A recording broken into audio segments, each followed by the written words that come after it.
Very good morning, dear students. Today we are just going to explain the Boyd-Savitt's law. Boyd-Savitt's law. तो ये law क्या है, इसके बारे में हम जानेंगे आज. तो हम लिखते हैं इसके बारे में. This law this law deals with magnetic field induction, magnetic field induction at a point due to very small current element. Clear. हम क्या निकालना चाह रहे हैं कि बहुत छोटा सा एलिमेंट लेंगे. छोटा सा एलिमेंट, अब ये कहेंगे एलिमेंट होता क्या है. एक वायर के ऊपर एक छोटा सा एलिमेंट लेंगे और उसकी हेल्प से हम मैग्नेटिक फील्ड इंडक्शन निकालेंगे. ठीक है. तो इसका एक्सप्रेशन चलते हैं बेटा, एक्सप्रेशन समझते हैं. एक्सप्रेशन क्या है बेटा, एक वायर है आपके पास. मान लीजिए एक वायर ले लिया आपने. This is the wire X Y in which current कितना फ्लो कर रहा है आपका, आई करंट फ्लो कर रहा है. ठीक है. क्या कर रहा है आपका, आई करंट फ्लो कर रहा है. Take a small element. मान लीजिए एक छोटा सा एलिमेंट ले लिया इस वायर पे. ये बहुत बड़ा नजर आ रहा है जो मैं ले रहा हूँ, इससे भी बहुत छोटा, क्योंकि मुझे विजिबिलिटी दिखानी है आपको, इसलिए थोड़ा बड़ा एलिमेंट लगा रहा हूँ. अदरवाइज आपको छोटा एलिमेंट लेना है. एक एलिमेंट ले लिया आपने ए बी. क्या लिया बेटा आपने, एक एलिमेंट ले लिया ए बी. ठीक है. यहां तक क्लियर हो गया. और इस एलिमेंट की वजह से मैं किसी पॉइंट पे, मान लीजिए मैंने एक पॉइंट यहां पर ले लिया. लेट अस सपोज मैंने एक पॉइंट यहां पर ले लिया. This is the point P where we want to interested to calculate the magnetic field induction. Magnetic field induction या सिंपली कहेंगे मैग्नेटिक फील्ड इंटेंसिटी आपको निकालनी है. और ये पॉइंट हमने यहां पर ले लिया. लाइक इसकी जो हमने पोजीशन वेक्टर लिया वो क्या लिया, आर ले लिया. क्लियर. तो हमें एक्सप्रेशन निकालना है. अब हम एक्सप्रेशन में हमने मान लिया theta is the angle between D L and R. ये जो हमारा ए बी है बेटा, ए बी इज इक्वल हमने क्या लिया, डी एल वैक्टर. और दोनों तरफ अगर मैं आई से मल्टीप्लाई करूंगा तो कितना हो जाएगा, I D L. I D L ये क्या बन जाएगा आपका, करंट एलिमेंट बन जाएगा बेटा. क्या बन जाएगा बेटा आपका, करंट एलिमेंट बन जाएगा. ठीक है. तो ये एंगल हमारे पास कितना है बेटा, थीटा है. अब हम निकालना चाहते हैं बॉयड-सैविट लॉ को यूज करते हुए. देखो बॉयड-सैविट क्या थे, साइंटिस्ट थे. इन्होंने मैग्नेटिक फील्ड इंडक्शन निकाला due to small current element. Due to small current element. तो इन्होंने क्या पाया कि जो मैग्नीट्यूड ऑफ, क्या चीज पाया इसने, magnitude of magnetic field at point P small आएगा, क्योंकि हमारे पास मैग्नेटिक फील्ड क्या आएगा, स्मॉल, क्योंकि करंट एलिमेंट क्या आपका स्मॉल है. तो मैग्नेटिक फील्ड भी क्या आएगा आपका, मैग्नेटिक फील्ड इंटेंसिटी भी क्या आएगी, स्मॉल आएगी. उसने कहा कि ये प्रोपोर्शनल है बेटा आई के, ये प्रोपोर्शनल है बेटा डीएल के, ये प्रोपोर्शनल है साइन ऑफ थीटा के, और ये इनवर्सली प्रोपोर्शनल है 1/r² के. क्लियर. 1/r² के.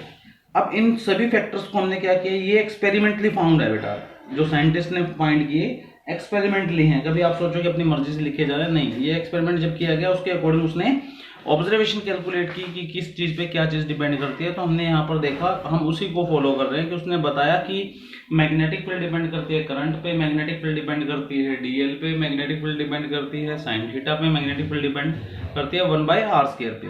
तो इन सभी को हमने क्या किया, कंबाइन किया. इन सभी को हम जब कंबाइन करेंगे तो डी बी प्रोपोर्शनल टू कितना आ जाएगा, I D L sine theta divide bye r².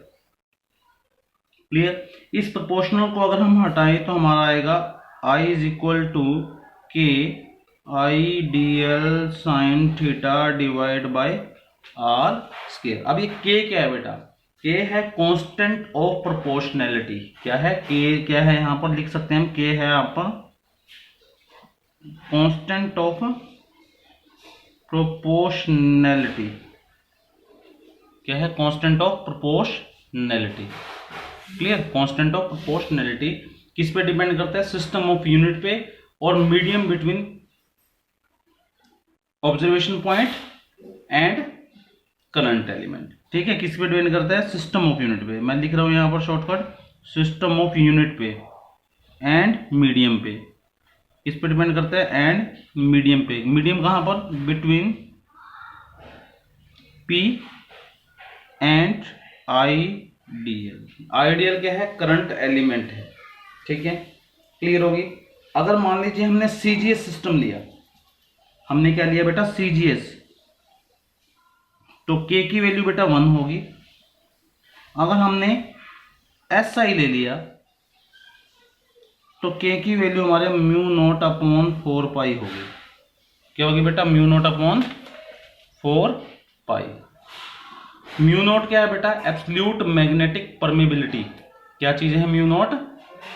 Absolute magnetic permeability. ठीक है, तो म्यू नॉट की जो वैल्यू होती है 4 पाई इंटू 10⁻⁻7 वेबर पर एम्पियर पर मीटर होती है बेटा।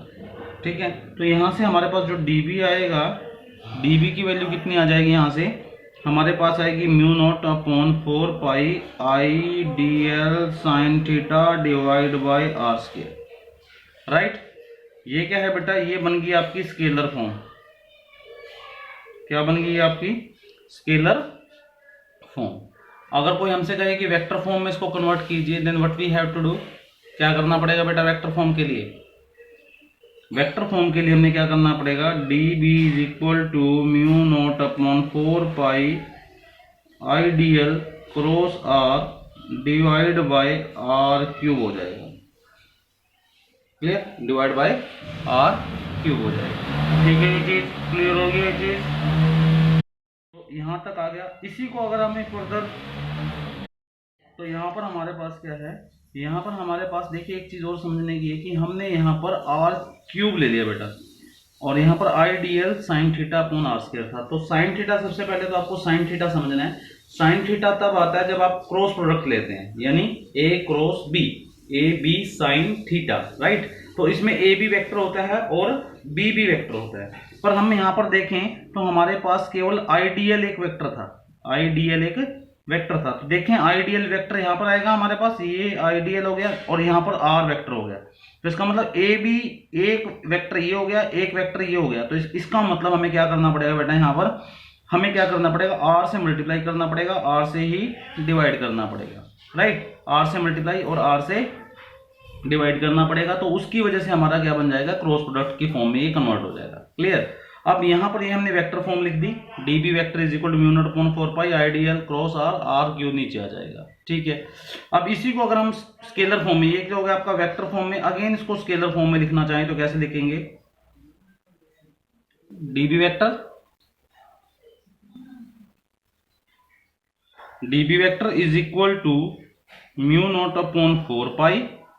अब मैंने क्या किया? इसको I D L cross R divide by R cube. ठीक है, यहां तक आपको समझना है। यहां तक क्लियर हो गया? ये स्केलर फॉर्म आ गई। अब बात आती है डायरेक्शन की, कि डायरेक्शन कैसे देंगे? किसकी डायरेक्शन? डीबी की। किसकी डायरेक्शन देनी है बेटा हमें? डीबी की। तो it is given by right hand screw rule. किससे दी जाएगी बेटा? आप नोट कर लेंगे, राइट हैंडेड स्क्रू रूल। ठीक है, अब आप देखिए क्या है, ध्यान से देखिए। तो यहां पर हमारे पास, मैं दोबारा डायग्राम ला रहा हूं आपको समझाने के लिए। मैं थोड़ा सा बड़ा एलिमेंट ले रहा हूं, ये हो गया आपका ए, ये हो गया बी, और यहां पर हमने ले लिया डी। ठीक है, और यहां से हमारा ये आर था। ठीक है, और ये एंगल हमने मान लिया थीटा था। क्लियर? ये हमारा पी पॉइंट था। तो इसको हमने यहां पर जो हमारा आईडीएल है, इसको हमने मान लिया ए वेक्टर, और आर को हमने मान लिया बी वेक्टर। तो आपको नोट करना होगा ए क्रॉस बी। ए क्रॉस बी का मतलब होता है ए से बी की तरफ। अब इनको ए बी नहीं मानना आपने, इसको मानना है ए, इसको मानना है आपने बी। तो ए से बी की तरफ जाएंगे तो कहां पर जाएंगे? इधर। तो यानी हमारा ये जो पेन है बेटा, इसको देखो, अगर ये आपको नजर आ रहा है, ये वाली कैप क्लिप नजर आ रही है, इस क्लिप को मैं इधर लेके जाऊंगा, तो अगर इसकी जगह पे पेंच हो तो कहां चला जाएगा बेटा? कहां चला जाएगा? अंदर की तरफ, पेज के अंदर की तरफ। यानी ये पेन कैसा है, पेज के 90 डिग्री पे रखा हुआ था। अगर मैं इसको ए से बी की तरफ रोटेट करूं, यानी ए का मतलब आई डीएल वेक्टर से आर की तरफ रोटेट करूं, तो इट विल गोज इनवर्ड। ठीक है, तो डीबी की डायरेक्शन क्या हो जाएगी, परपेंडिकुलर एंड डायरेक्टली इनवर्ड। तो क्या हो जाएगी, डीबी इज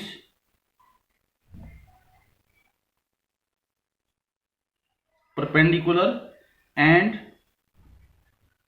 इनवर्ड, किसके, to the plane of paper, to the plane of paper, paper के परपेंडिकुलर होगा। अगर हम बोर्ड यूज कर रहे हैं, व्हाइट बोर्ड यूज कर रहे हैं, तो व्हाइट बोर्ड के परपेंडिकुलर होगा। ठीक है, यहां तक तो नोट डाउन करें इसको। अब ये तो हमारा छोटा सा करंट एलिमेंट था। इस वायर के ऊपर ऐसे इनफाइनाइट करंट एलिमेंट्स होंगे, काफी सारे करंट एलिमेंट्स होंगे। तो उन सभी की वजह से जो हमारा मैग्नेटिक फील्ड आएगा वो टोटल मैग्नेटिक फील्ड आएगा। वो टोटल मैग्नेटिक फील्ड कैसे कैलकुलेट होगा, ठीक है, वो होगा आपका म्यू नॉट अपॉन 4 पाई, यहां पर कितना आ जाएगा, I D L cross R divide by R cube. Magnitude form लिया मैंने यहाँ पर। इसको अगर हम सोल्व करें तो हमारे पास कितना आएगा, म्यू नॉट अपॉन 4 पाई।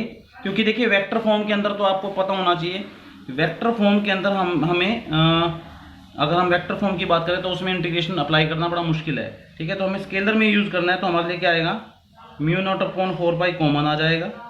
यहाँ पर हमारे पास कितना आएगा, I D L sine theta divide by R square. ठीक है, यहाँ तक क्लियर हो गया, यहाँ तक आपको ये क्लियर होना चाहिए आपको।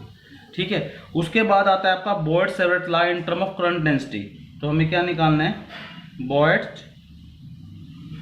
सेवरेट्स law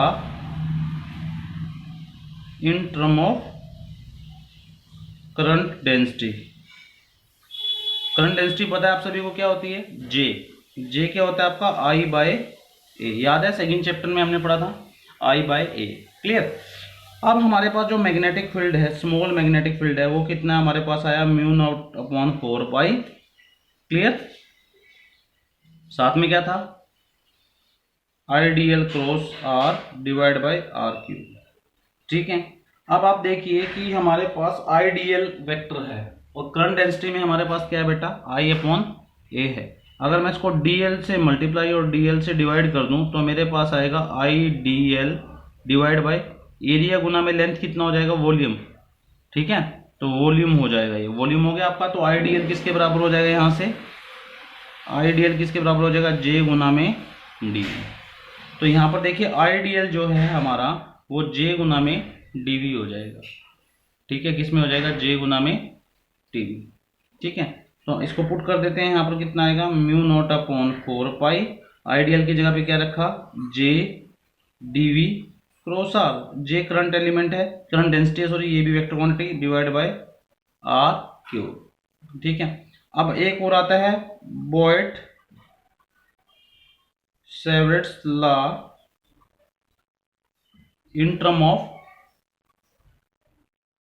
charge and velocity. Again DB vector किसके बराबर है हमारा, mu not upon 4 pi I D L cross R divide by R cube. Right, अब यहां पर चलते हैं दोबारा से, I D L, I D L किसके बराबर हो जाएगा बेटा, Q by D T into D L. Current किसके बराबर होता है, चार्ज बाय टाइम होता है। तो टाइम हमने बड़ा स्मॉल लिया क्योंकि ये वाला जो टाइम है हम करंट एलिमेंट ले रहे हैं।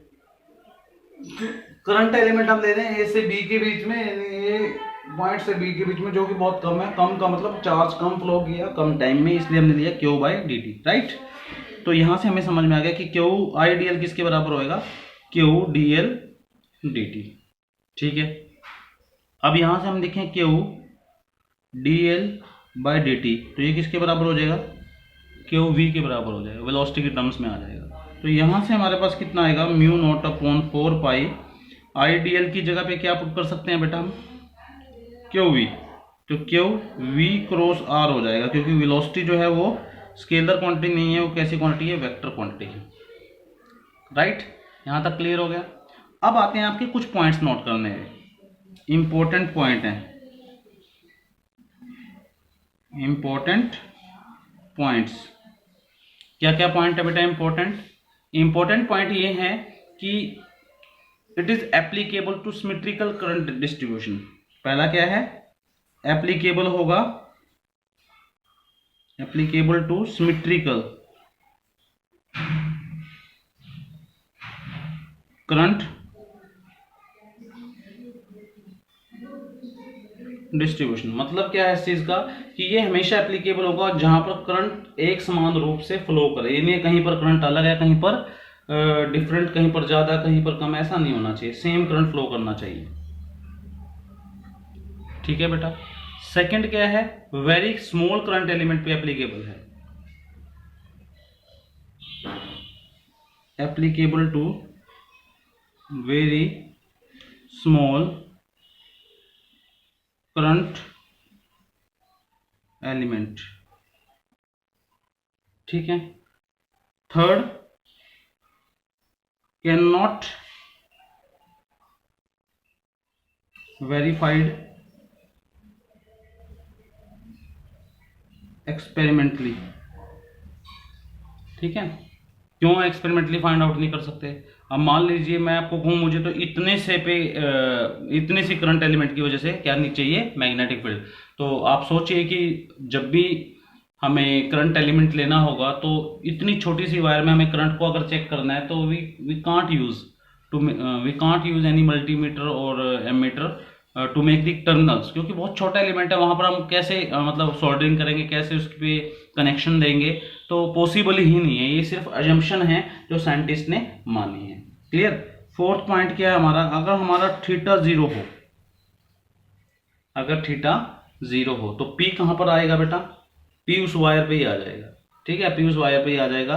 वैसे भी अगर थीटा जीरो है तो डीबी कितना हो जाएगा, जीरो हो जाएगा। क्यों जीरो होगा, नॉर्मल सी बात है, साइन जीरो जीरो होता है।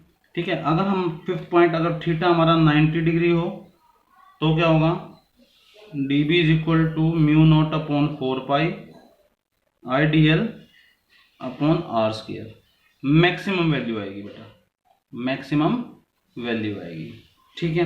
और 6 पॉइंट ले लिया, अगर थीटा जीरो है या 180 डिग्री है तो dB कितना आएगा, जीरो, जो कि मिनिमम वैल्यू है, जो कि क्या है, मिनिमम वैल्यू है। नोट डाउन करेंगे बेटा इस चीज को, इसको ध्यान से समझिएगा, बड़ा इंपॉर्टेंट टॉपिक है बेटा। ओके बेटा, थैंक यू वेरी मच।